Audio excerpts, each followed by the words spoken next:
예, 사람들마다 다 그런 경험이 있겠지만, 저는 제 삶에 어떤 큰 두 번의 기적이 있었는데, 첫 번째 기적은 2005년도에 있었고, 두 번째 기적은 올해 있었어요. 올해 있었는데, 뭐 기적이라고밖에 얘기할 수 없는 거였어요. 그랬는데,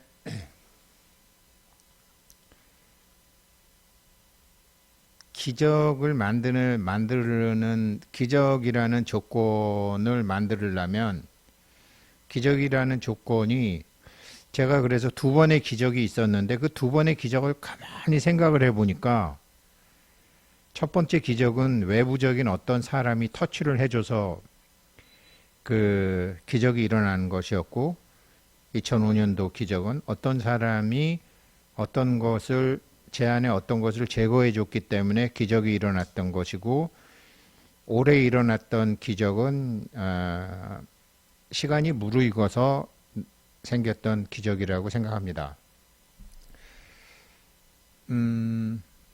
그래서 어떤 사람이 해줬던 그 18년 된 그 기적이 왜 일어났나를 생각을 해보니까,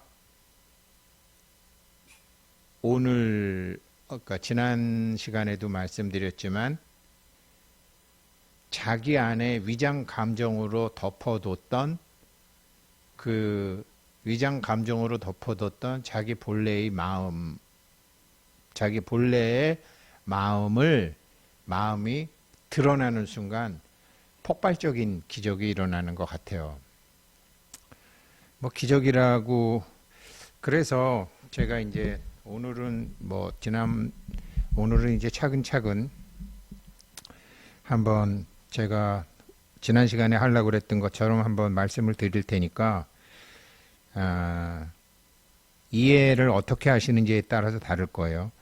그러니까 지난 시간에 말씀드렸던 핵심은, 우리가 본래에 자기 마음이 있는데, 너는 남자니까, 너는 장녀니까, 너는 우리 집안의 기둥이니까, 너는 너는 우리 집안의 며느리니까, 뭐 이런 식으로 해서 각자 그 어렸을 때 자기의 본성이, 가족이라는 사회, 그 다음에 여성 같으면은 시집 가서 그 자기가 살던 집과 떠나서 새로운 시집에 가서 그 시집 식구로서의 그 사회와 가정, 그 사회와 가정에서 그 가족이라는 사회, 남자 같으면 뭐 군대면 군대, 학교면 학교, 회사면 회사, 그 사회에서 용납되는 어떤 행동은 무엇이고 용납되지 않는 행동은 무엇인지에 대해서 스스로 학습하게 된다라는 거죠. 자기가 적응을 해야 되니까 스스로 학습하게 된다라는 거죠. 자기가 가만히 학습하는 과정에서 자기가 누구를 속이기 위해서 위장 감정을 만드는 게 아니라, 자기가 그 사회 구성의 일부가 되기 위해서 위장 감정을 계속 만들어 간다라는 거죠.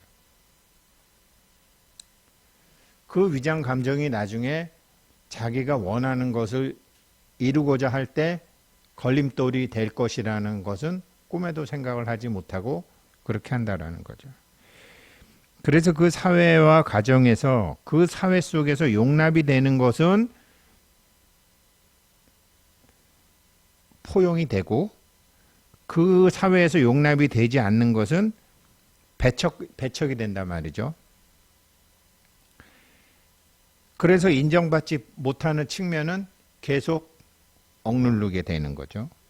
이런 거를 우리가 그 개통령 강영욱이 개를 길들일 때 보면 알 수 있는 거죠. 너 이런 식으로 행동하면 이 집에서 환영 못 받아 라는 거를 강영욱이라는 사람이 말이 안 통하는 개한테 가르쳐 주는 거잖아요. 그러면 개는 거기서, 나는 이 집에서 사랑을 받으려면 이렇게 해야 되는구나 라는 것을 그 개통령 강영욱이 가르쳐 주는데, 그런 식으로 해서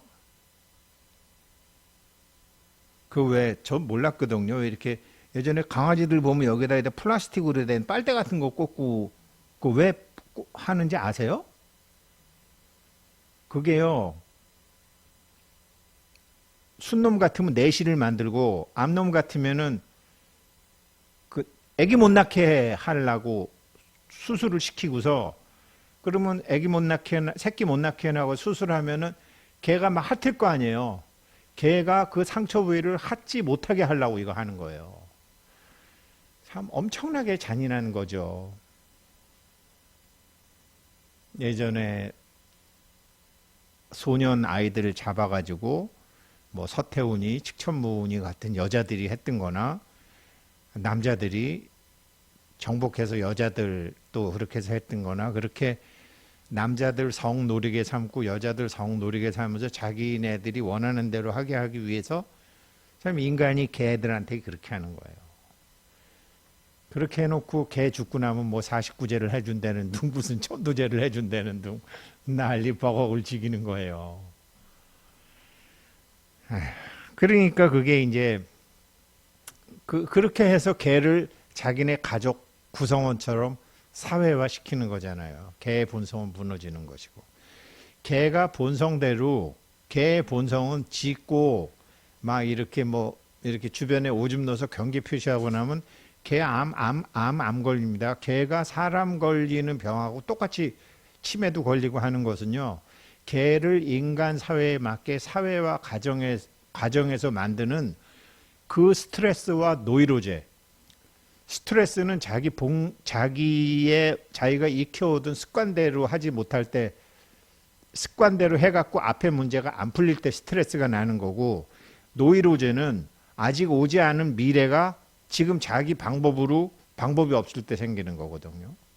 그러니까 개들도 그렇게 과거에 자기가 하던 것과 이렇게 하다가는 앞으로도 그 미움받는단 말이야. 이러면서 개도 스트레스와 노이로제가 걸려가지고 인간이 앓고 있는 병과 똑같이 걸리는 거예요. 그런데 그게 개만 그런 게 아니라 우리도 어렸을 때 부모에 의해서 참 우리 어렸을 때 참 힘들었잖아요. 다들 힘들었죠. 뭐 예전에 집에 식모 언니들이 있어도 그 언니들 월급 줬나요? 밥만 먹여줬고 나중에 시집 보내게 해줬고 참 그렇게 다 힘든 거를 보면서 컸잖아요. 그런 사회에서 사회화되는 과정에서 포용이 되는 우리의 감정이 있고 포용이 안 되는 우리의 감정이 있고 이제 그런 거죠.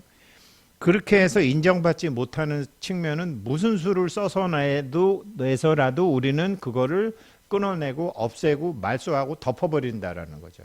그 사회에 적응하기 위해서. 예전에 아버지가 산업은행에 계셨었어요. 그러니까 아버지가 이제 나 어렸을 때인데 산업은행 옛날에 뭐 은행이 그렇게 많지 않았기 때문에 근데 산업은행에 계셨기 때문에 우리나라가 막 산업 발전하는 단계고 산업은행에서 돈도 받아야 되기 때문에 우리 집에 어렸을 때 이제 요즘으로 따지면 벤처기업이 자기네들이 물건을 만들어 가지고 우리 집에 이렇게 좀 고맙다고 명절 때 보내주는 게 참 많았어요. 그러다 보면 그러니까 막 농업 위주의 나라에서 이제 이 제조업 위주의 나라로 바뀌는 과정에서 산업은행에서 융자를 받아가지고 뭐 어떤 제품이 나오니까 우리 집에 신기한 물건이 많을 거 아니에요. 그 중에 이제 초정약수도 그때 있었고 뭐 아무튼 뭐 많았어요. 근데 그래서 내가 그거를 이렇게 친구들도 막 나눠주고 또 뭐 아무튼 내가 생각하기에 사람들이 이렇게 막 나눠주고 그랬어요. 그랬다가 어느 날 우리 엄마한테 뒤지게 혼났어요. 네 거냐? 아버지가 벌어온 거를 왜 네가 사람들 나눠주고 그러냐? 너는 왜 하라는 공부는 안 하고 왜 그런 거만 그렇게 하느냐고 돼지게 혼났어.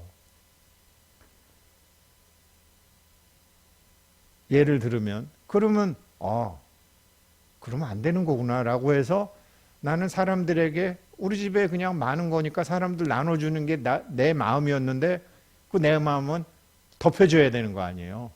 또 우리 엄마 말이 틀린 것도 아니잖아. 듣고 보면 그렇지. 내가 주고 우리 엄마 얘기는 그거야.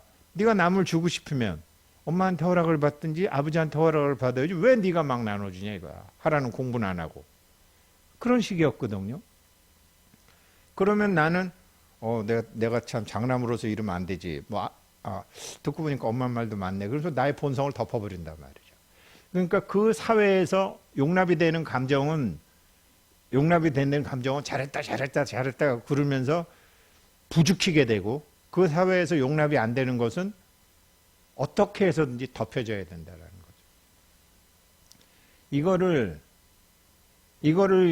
이게 나중에 기적을 못 만들고 세상 일이 뜻대로 되지 않고 잘못된 판단을 하게 되는 원인이 된다라는 거죠. 그러니까 이게 뭐 어떻게 생각하면 별거 아니죠. 근데 여태까지는 사실 이런 거 기억도 못 하고 있었어요. 뭐 어렸을 때 그랬나 어땠나. 근데 이게 제가요 어제 한 3년 만에 처음 버스를 탄 것 같아요. 종로에서 이제 친구들하고 약속이 있어가지고 나 버스비가 1,500원인지 어제 처음 알았어요. 근데 저녁에 이제 6시 반에 이제 종로에서 약속이 있어서 차 가지고 가기도 뭐하고 비도 오고 그래서 버스를 탔는데 버스비가 1,500원이 들구만요. 강남역에서 종각까지. 그래갖고 집에 와갖고 여보 버스비 얼마인지 알아? 그랬더니 우리 마누라도 몰라. 맨날 마을버스 타고 다니고 지차 타고 다니고 걸어 다니고 했으니까 3,000원이던데. 그랬더니 그렇게 올랐어? 왕복 3,000원인데 그렇게 올랐어? 그러더라고요. 근데 제가 어제 버스 타고 가면서 참 좋았어요. 지금 이런 생각을 하는 게 무슨 명상을 해서 하는 게 아니라 방 안에 하는 게 아니라 차 안에서도 계속 생각을 하는 거예요. 자기의 어렸을 때의 감정하고 이렇게 얘기를 하는 거예요.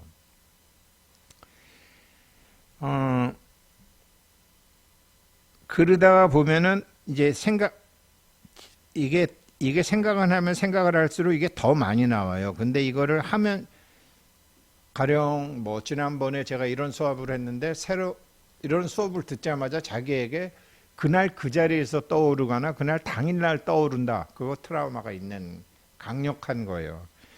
그래서 어떤 성향을 드러내서 심하게 거부당하는 트라우마를 경험한 사람일수록 트라우마를 경험하면 어떻게 되느냐?